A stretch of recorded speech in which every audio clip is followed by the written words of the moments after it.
অনেকে এটা নেশা ভান করে বিড়ি সিগারেট যাই বলে বিভিন্ন মাদক দ্রব্য সেবন করে নিজের শরীরের বিভিন্ন অর্গানগুলো নষ্ট করে ফেলে।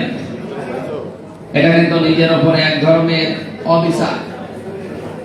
পৃথিবীর কোন খাবারে এটা লেখা আছে কিনা আমি জানি না যে আমাকে খেয়ে মরবা, এমন কথা আমি পাইনি। শুধু বিড়ি সিগারেট এর উপরে লেখা আছে যে আমি বিধিবদ্ধকরণ লিখে দেওয়া আছে যে আমাকে খেলে ক্যান্সার হবে অথবা অমুক অমুক জিনিস নষ্ট হয়ে যাবে।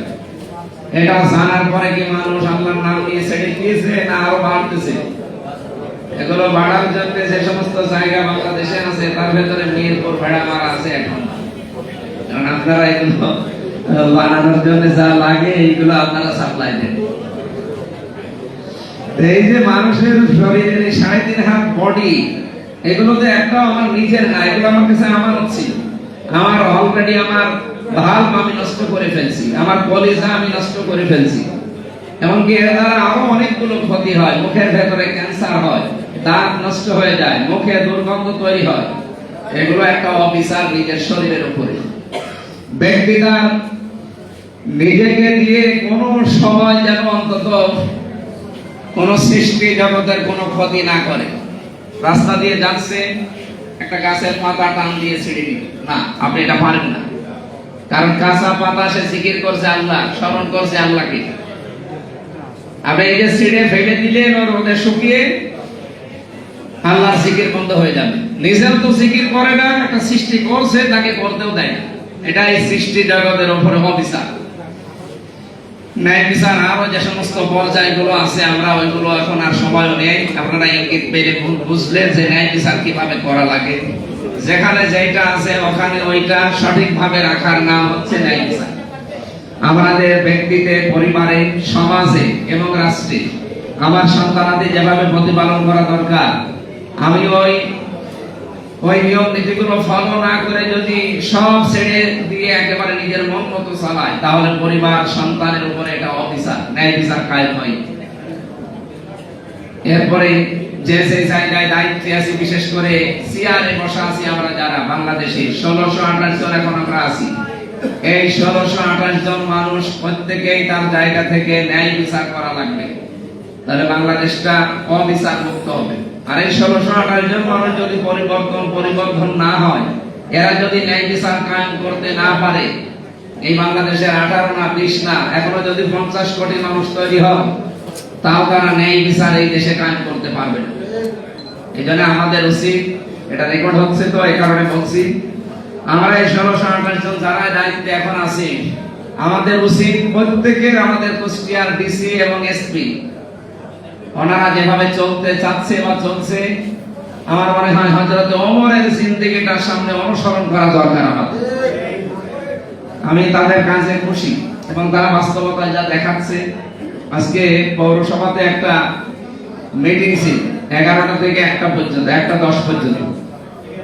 ওখানে প্রবেশ করার পরে সবচেয়ে বড় বিষয় যেটা বৈষম্য চলছে আমাদের কুষ্টিয়া পৌরসভার ভেতরে, কমপক্ষে 12টা আজকে নোট করেছি।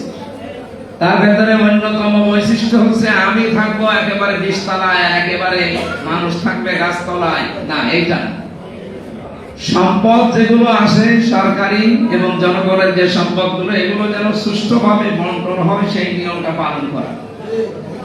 আমরা ওখানে যে চেয়ারে বসলাম, এক একটা চেয়ারের দাম কমপক্ষে আমার তোমার হয় 50,000 টাকা হবে। কুষ্টিয়ার অডিটোরিয়ামের ভেতরে পৌরসভা, ওখানে কমপক্ষে চেয়ার আছে কত, 70-80টা হবে। আপনি হিসাব করে বলেন তো। ডিসি সাহেব বারবার বলছিলেন যে এই যে আপনারা 12টা বৈষম্য দূর করবেন, 12টা বিষয় সামনে আজকে আলোচনা করবেন, তার ভেতরে এটা তো আগে দূর করা দরকার। এত দামি চেয়ার এখানে না দিয়ে, 50,000 টাকার চেয়ার না দিয়ে 2,000 টাকার চেয়ার দিলেও তো বসা যায়, বসা যায় না? এখানে তো সারাদিন সারা রাত আমরা বসি না, সর্বোচ্চ 1-1.5 ঘন্টা 2 ঘন্টা। এই জায়গায় যে যারা ছিল এর আগে দায়িত্বে, তারা এই যে বৈষম্যটা তৈরি করে গেছে, এই জায়গায় তারা অবিচার করেছে। আমরা এই অবিচারগুলো রোধ করতে চাই।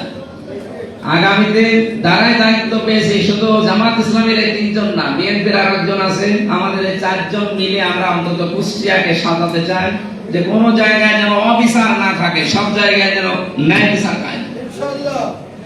প্রত্যেকটি জায়গা যদি একটু এভাবে দেখা যায়, আমি যতটুকু এই কয়েকদিনে অন্তত দেখতে পাচ্ছি, একটু অ্যাক্টিভ হবে, আর যারা দায়িত্বশীল আছে এরা যদি কথা মতো কাজ করে, সরকারি দল বিরোধী দল বলে কিছু নেই, প্রত্যেকটা জায়গায় ন্যায় বিচার কায়েম করা সম্ভব। বাজার মনিটরিং করার জন্য ডিসি সাহেবকে উনি আমাকে বলছিলেন যে আপনি সাথে গেলে একটু ভালো হয়। ওনার ওই দিন একটা জরুরি কাজ পড়ার কারণে দিল আমার সাথে এক ম্যাজিস্ট্রেটকে। কয়েকটা দোকানে যাওয়ার পরে গতকাল শুনলাম যে ওই জায়গায় অলরেডি ম্যাজিস্ট্রেট রেড দিয়েছে, জরিমানা বিভিন্ন দোকানে করেছে। আজকে হঠাৎ করে আমরা যাওয়ার পরে ওরা যে পরিবর্তন হবে, ওদের সিন্ডিকেট ভাঙবে না, ওদের কোনো সেট বোধ নেই, যেভাবে চলছে ওইভাবে চালাতে চায়। ম্যাজিস্ট্রেট আমারে বলছে এখানে যদি এখন অ্যাকশন নেওয়া না যায়, এমন আর প্রথমে বলেছিলাম যে আজকে অন্তত অ্যাকশন নেওয়ার দরকার নেই, সতর্ক করি, আমি সাথে আছি। উনি বলছে এই যে দুইটা, এটা একেবারে মানে নিয়মের একেবারে বাইরে, এটাকে যদি কালকেও সতর্ক করে গেছি, আজকে যদি কিছু না করা যায়, আপনি আজকে পরে চলে যাবেন আর আসবেন না, ও আবার যা তাই করবে। মুরগির দুইটা দোকানে আমরা ওখানে যে দেখলাম একটা জিনিস কিনেছে তারা 570 টাকা দিয়ে। সরকারের যে নিয়ম আছে ব্যবসা করা এবং ইসলামের নিয়ম আছে, আপনি যদি 40 কিলোর ভেতরে মাল নেওয়া আসা যাওয়া করেন পণ্য, সেখানে আপনি সর্বোচ্চ একটা মালে যা কিনলেন তার চাইতে 18 থেকে 20 টাকা লাভ করতে পারেন।